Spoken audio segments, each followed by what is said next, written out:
En este objeto de aprendizaje vamos a introducirnos en el concepto de neurociencia. Los objetivos que nos planteamos es aprender el concepto de neurociencia, comprender la evolución del concepto de cerebro y sus interpretaciones, destacar la importancia de Ramón y Cajal en la neurociencia y aprender el concepto de neurogénesis.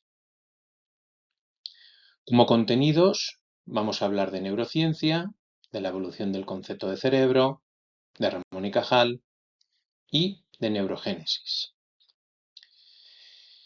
El objetivo de la neurociencia es explicar el comportamiento del ser humano como expresión última de nuestro sistema nervioso. Hablamos de acciones, de pensamientos, de emociones que sentimos como seres humanos. Como premisa de cualquier estudio neurocientífico es tener en cuenta que la conducta del ser humano es la consecuencia de la actividad del sistema nervioso. Hay dos ramas de la neurociencia. Por un lado está la neurociencia cognitiva y por otro lado está la neuropsicología. La neurociencia cognitiva estudia las bases neuronales de la cognición, es decir, del pensamiento, con especial atención a la actividad cerebral. Hablamos de procesos mentales superiores como el pensamiento, la emoción, el aprendizaje, la atención o la memoria. Y debido al avance tecnológico, el número de estudios actual permite correlacionar el comportamiento con la actividad cerebral en un grado de efectividad inimaginable hace unas décadas, pues la tecnología no existía como tal. De hecho, solo se estudiaban los cerebros de personas fallecidas. Por otro lado, está la neuropsicología como otra rama de la neurociencia. En este caso, se enfoca más a las lesiones cerebrales, determinar dónde están localizadas a partir de observaciones y de medidas de la conducta del ser humano. Hoy en día también trabaja procesos mentales de atención o memoria, pero más enfocado a pacientes de Alzheimer, de epilepsias o hiperactividad. Los estudios sobrepasan la parte clínica para abordar manifestaciones del comportamiento como neuromarketing, neuroeconomía, etc. Si pusiéramos un ejemplo de neuropsicología, hablaríamos del caso de Phineas Gage. Se describe como un hombre de 25 años que trabajaba como capataz en el ferrocarril. Tras un accidente, una explosión provoca que una barra de hierro se incruste en la cara de este señor por debajo del ojo izquierdo. Atraviesa su cráneo y sale por la línea media de unión de huesos frontal y parietal.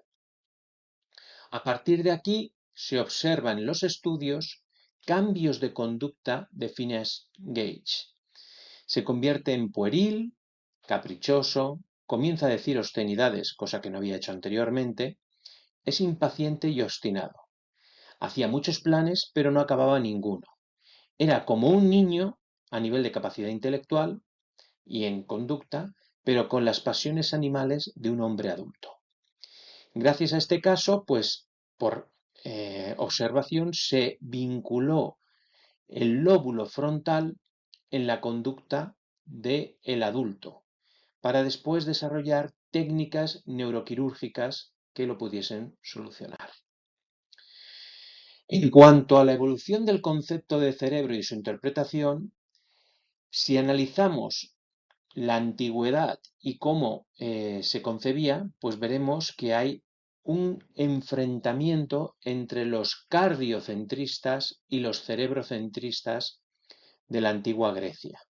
Al fin y al cabo, lo que pretendían era identificar, localizar dónde se desarrollaba la actividad mental, si en el cerebro o en el corazón, puesto que en el corazón se producían sentimientos, o al menos en aquella época se asignaba así, y la parte intelectual se asignaba al cerebro. Después aparecen los avances neuroanatómicos y con las revoluciones tecnológicas ya es posible estudiar el sistema nervioso a nivel eléctrico, a nivel de magnetismo, con microscopio, etcétera, logrando más objetividad en los resultados y en los hallazgos, así como más precisión. Ramón y Cajal, español, fue premio Nobel en 1906 y se considera padre de la neurología y, por extensión, de la neurociencia.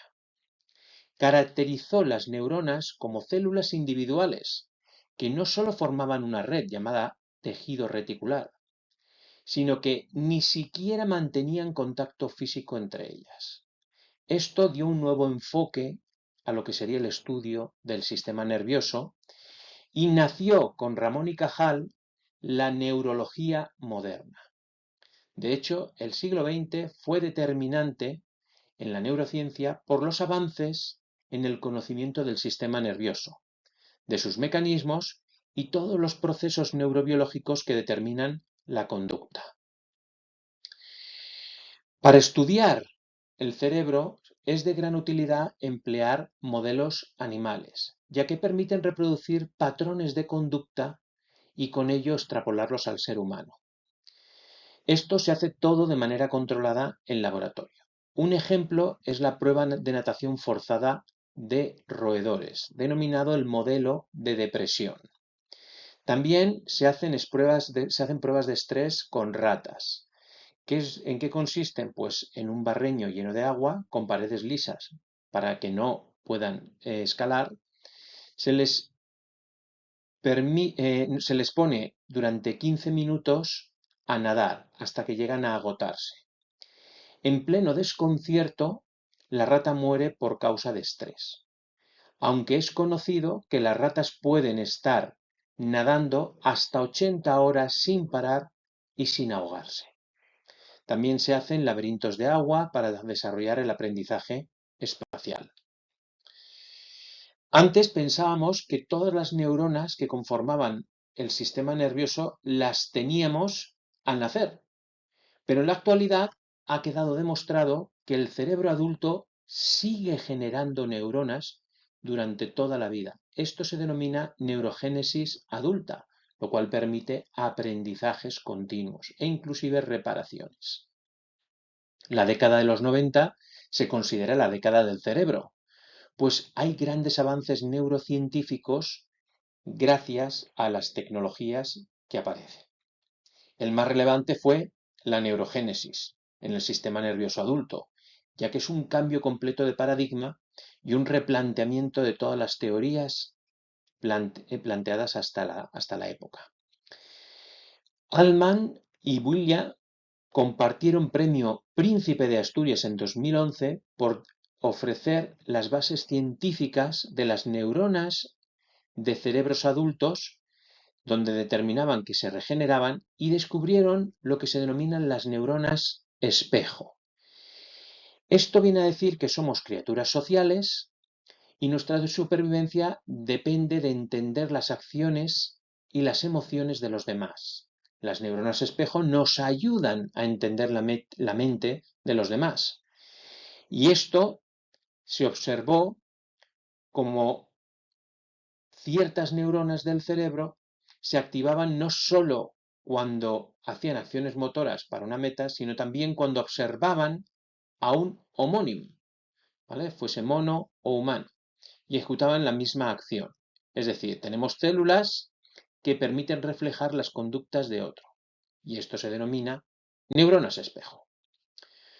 Para concluir, esta introducción a la neurociencia nos ha permitido comprender mejor el concepto de neurociencia y comprender cómo se asignaban las emociones y la parte intelectual al cerebro en la antigua Grecia. También hemos visto la importancia de Ramón y Cajal como padre de la neurociencia y aprender el concepto de neurogénesis, que es la producción de neuronas en cerebro adulto durante toda la vida.